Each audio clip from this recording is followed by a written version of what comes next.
Olá, pessoal, bem-vindos a mais um Evox Responde. Hoje nós estamos no nosso segundo episódio sobre decadência e prescrição. Meu nome é Marina Figueiredo, sou advogada, especialista em direito tributário e vou tentar explicar, gente, de uma forma, sintética, o que são esses prazos. No episódio anterior, nós falamos sobre a diferença entre prazo de decadência e prazo de prescrição. Só para relembrar, decadência é o prazo, para sermos informados de que devemos algum valor ao fisco. O prazo de prescrição é o prazo que a gente chama para cobrar esse crédito na esfera judicial, não é? Então, vamos primeiro falar aqui do prazo de decadência, pessoal. Então, prazo para constituir relações jurídicas, ou seja, para o fisco nos falar que nós devemos algum valor que a gente não declarou, que, cabia a ele nos cobrar. Esse prazo está previsto em 2 dispositivos do Código Tributário Nacional. O primeiro deles é o artigo 150, seu parágrafo 4º. O segundo é o artigo 173, eu estou falando especificamente aqui do inciso 1. Então, qual a diferença entre esses prazos, pessoal? Primeira coisa, o prazo do artigo 150, parágrafo 4º, lembrando, os dois são prazos de 5 anos, tá? Eu já tinha adiantado no episódio anterior, então, só para relembrar, nós estamos falando de prazo de 5 anos agora. O termo inicial, ou seja, a partir de que momento eles são contados, é diferente e também quando que eles se aplicam. Gente, prazo do 150, nós estamos falando de um prazo de 5 anos, que é contado a partir da ocorrência do fato gerador. Então, realizei uma operação de circulação de mercadoria hoje, esse é o prazo que é a partir daqui que a gente vai contar o prazo de 5 anos do artigo 150, parágrafo 4º, tá? Então, esse é o prazo inicial. Mas quando que ele se aplica?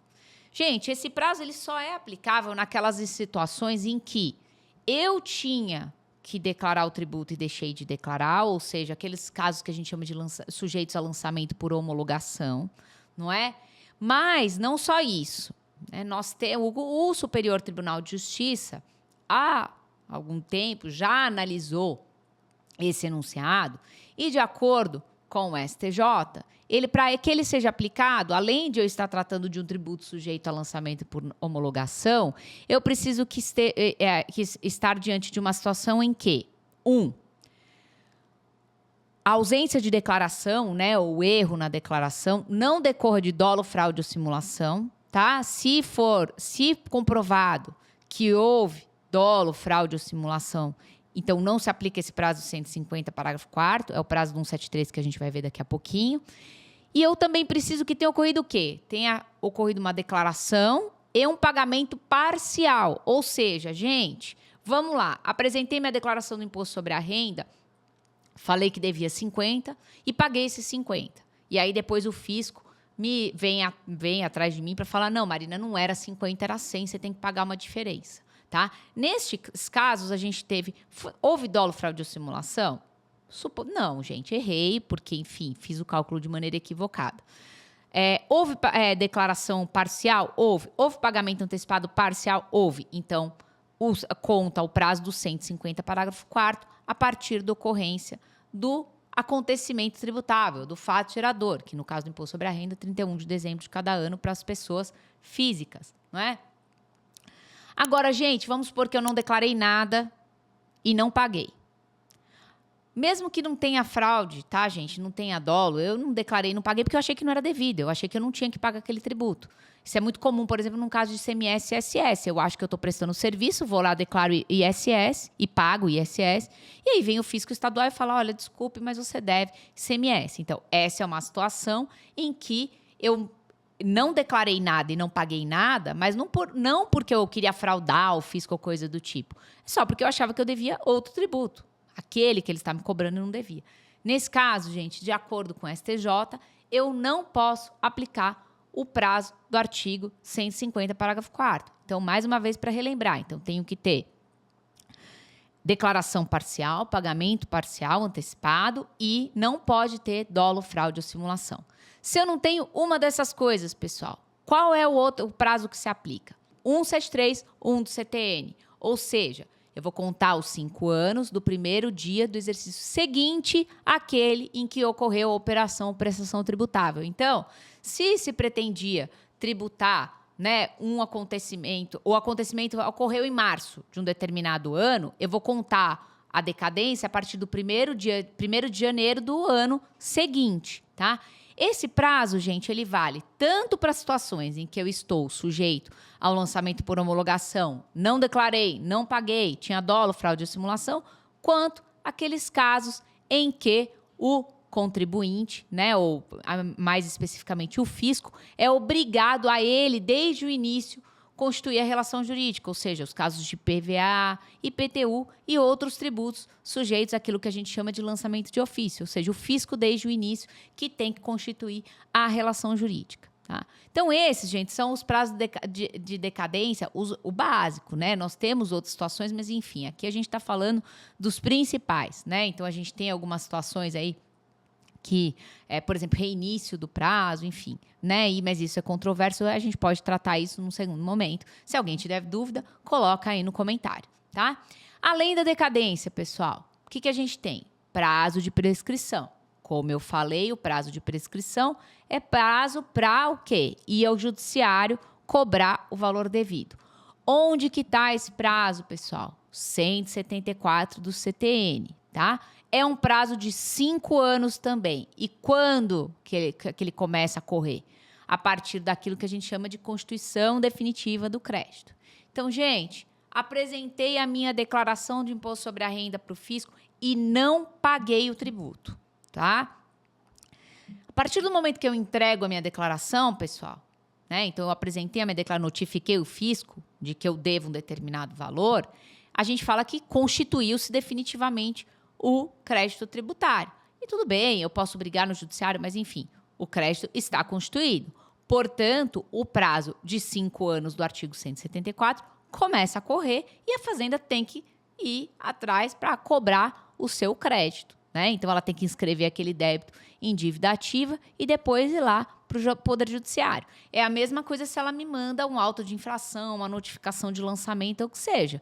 Me mandou, me notificou, constituiu definitivamente e a gente começa a contar o prazo prescricional. O que acontece muitas vezes, gente, eu já falei disso no episódio anterior, é que nós podemos ter uma causa aí que suspende a contagem desse prazo. Então, por exemplo, é muito comum eu receber lá a minha notificação de lançamento, meu auto de infração, o fisco fala, olha, você tem que pagar um determinado valor de imposto sobre a renda, né, contribuição social sobre o lucro, ISS, o que seja, e eu entendo que não é devido. Eu falo, olha, você está tentando me cobrar, mas isso está errado, não devo. Né? Eu tenho que pagar, você está me cobrando sobre um valor que não está sujeito a esse tributo, não realizei essa operação, a minha operação não está sujeita a esse tributo, está sujeita a outro, não é? Então, você resolve brigar, né? E falar, olha, não tenho que pagar. E vai para a esfera administrativa, faz lá a sua impugnação, né? Ou a sua defesa, enfim, o nome varia, mas enfim, você discute o crédito. Gente, enquanto estiver em discussão na esfera administrativa, a gente fala que a exigibilidade do tributo está suspensa. Ou seja, se está suspensa, o fisco não pode cobrar a gente. Se ele não pode cobrar, pessoal, o prazo de prescrição não pode correr. Então, enquanto estiver aí ocorrendo essa discussão na esfera administrativa, não tem prazo de prescrição correndo. A mesma coisa, e eu falei isso no episódio anterior, dei esse exemplo. Se eu tenho um parcelamento, não é? Se eu entrei com uma ação e o juiz deu uma liminar, não é? Suspendendo a exigibilidade do tributo. Gente, prazo de prescrição não está correndo. Porque se eu estou proibindo o fisco de te cobrar, eu não posso ao mesmo tempo falar, olha, mas o seu prazo para cobrar está correndo. Então, e isso é importante, gente, você sempre ter essa atenção. Por quê? Porque muitas vezes, né? A gente vem aqui, algumas pessoas vêm nos consultar, nossos parceiros, e falam, olha, eu acho que esse débito está prescrito. E aí, quando a gente vai olhar, a gente fala, poxa, realmente, entre o momento em que eu fui notificado daquele débito, né, ou que eu entreguei a minha declaração, já passou um tempão, passou 10 anos ou qualquer coisa do tipo, e só agora o fisco está me executando, prescreveu. O problema é que no meio do caminho, né, o seu cliente parcelou o débito, então ele ficou anos pagando parcelamento e agora ele parou de pagar, por isso que o fisco resolveu inscrever o débito e ajuizar, não é? Ou você ficou anos discutindo isso na esfera administrativa. Então, a gente tem casos, né, a depender da esfera que a gente está tratando, que o processo anda mais rápido, em outros casos nem tanto, né? Olha o contingente de processos que a gente tem em discussão na esfera federal. Então, pode ser que eu tenha um contencioso administrativo aí que durou um tempão. Então, o prazo prescricional mal começou a correr e a gente está achando que ele já passou há muito tempo. Então, é preciso ter atenção, pessoal, com esses pontos quando a gente vai analisar o problema do nosso cliente, o problema do nosso parceiro, para ver se efetivamente esses prazos transcorreram ou não. Então, gente, o que eu recomendo é, olha, vou olhar prazo de decadência, né? Vamos ver, decaiu. Bom, primeira, porque antes de ver prescrição, gente, a gente precisa ver se o prazo de decadência foi observado. Então, vamos olhar. A primeira coisa, eu tenho que ver qual o prazo que se aplica. É o prazo 150, parágrafo 4º? É um prazo do 1731, tá? Então, essa é a primeira pergunta que você tem que se fazer para ver se ocorreu ou não a decadência. Não teve decadência? Bom, então vamos olhar para ver se teve prescrição. E aí, eu preciso saber, a primeira coisa é quando que teve a constituição definitiva desse crédito e se eu tive alguma causa suspensiva no meio do caminho, né, que, portanto, evitou que esse prazo estivesse correndo, né? Porque é o que eu falei, às vezes você vai lá, você vê que a execução foi ajuizada, o contribuinte foi citado, não é verdade? 10 anos depois de ser notificado daquele débito, só que ele ficou 8 anos discutindo isso na esfera administrativa. Então, o prazo de prescrição não transcorreu completamente. Então, o fisco está correto, tá? Então, esse, pessoal, é o nosso principal alerta. Verificar quais os prazos, verificar se eles efetivamente começaram a correr, se a gente não teve uma causa suspensiva no meio do caminho, no caso de prazo prescricional. Tudo bem?